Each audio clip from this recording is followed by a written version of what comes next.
I don't understand. Because, like, I was just trying to be her friend, and she thinks I'm trying to, like, not listen to her or something. And it's like, you know, there's two types of people. There's people who roll their tongue, and there's people who hold their tongue. And I think the people who roll their tongue are listening to messages the other people give them. Well, I wouldn't say that.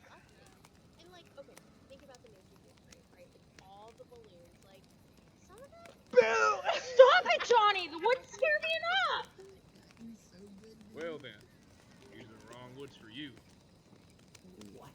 Steve? Oh. You guys don't know? No what? Some say it's haunted these parts ever since the old factory shut down. You know, the one we passed on the way here. Knock it off. I don't want to be kept up tonight. Nah, you got me, babe. Cool your jets, lovebirds. There's something we could learn from these ethereal beings. Ghosts aren't real, Glenn. You know this. Quit blowing your hash in my face. I want you secondhand high. Take a chill pill, brother. You could probably use a little bit of this inside you. Might make you a little bit less of a specter yourself. Shut up. It's my natural pigment. Gosh. Well, this is no ghost I speak of. The story I tell is told from the mouths of our parents' parents. There's a reason few have delved into the account of this horror. This is the story of Scary Dairy. Scary Dairy? Back in '06, when the old dairy factory was at peak sales, they couldn't stop people from buying that sweet white nectar. That was until the cows started disappearing. The authorities thought it was some elaborate cow tipping prank, like the Gooseland dugout arrest of '92. But this wasn't anything like that. No, their tune changed when bodies started piling up. They started finding the cows all mutilated, bathed in their own blood. Most of them had their faces ripped off. Hell, some of them were still mooing and kicking even with all that flesh off their bones. After the first few corpses started piling up, the police began an investigation, believing it was some hooligans gone mad. That all changed one night late in November.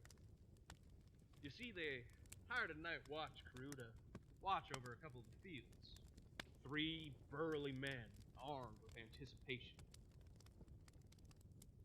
They thought they were gonna catch these murdering ruffians, you know? Come morning, 2 were missing. All that was found was a revolver with all 6 of its shots missing, buried in the bog, next to clear signs of a struggle. Mud mixed with blood. Ew. Well, what about the third guard, Steve? Well, the third guard was found still alive. Not at first. You see, after the hike through endless trails of tall grass and mud, they found him. Found him with all his limbs torn to shreds. He awoke later in the hospital, all alone, gasping for air. And then, well, then he started this horrid screaming.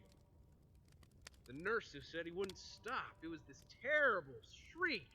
It's the cows! It's the cows! Kill them all! He was taken to the psych ward shortly after. They say he died a few weeks later, but some think he escaped. Oh my god, behind you!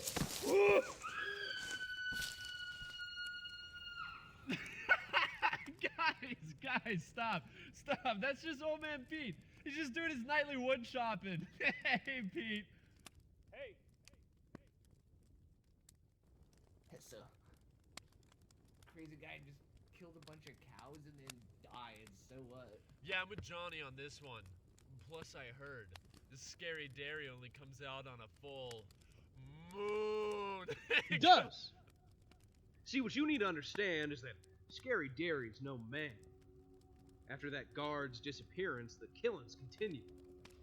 Except it wasn't the cows anymore, it was the staff of the dairy factory. They were showing up mutilated, picked off one by one until the factory was shut down. You know, there's been dwindling sightings of scary dairy nowadays, leaving it to be a folk tale told at campfires. Besides, one account that is. You see, a middle-aged appraiser was coming to the factory to determine the property's value. On his way to the door, he noticed some hoof marks deep in the mud. They led him right to the front. And then, piercing his ears was this horrible noise, this raspy slew of screams and a bellow of pure terror. Something in there was thrashing something around. A gnarly sound, like fabric being torn. Only to be followed by a wet plunge. The man dug his heels in. He thought, oh, man, some wild animal must have got a man in there and was dragging him around. But then he peered into the factory and he saw it. It was an enormous cow. But it was more than that. It was eldritch in nature, unfathomable.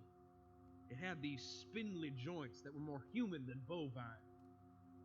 An unfathomable creature, unimaginable to humankind. It was hunched over the corpse, devouring everything it could. The most shocking part was when the man realized how this unholy cow nurtured its hunger.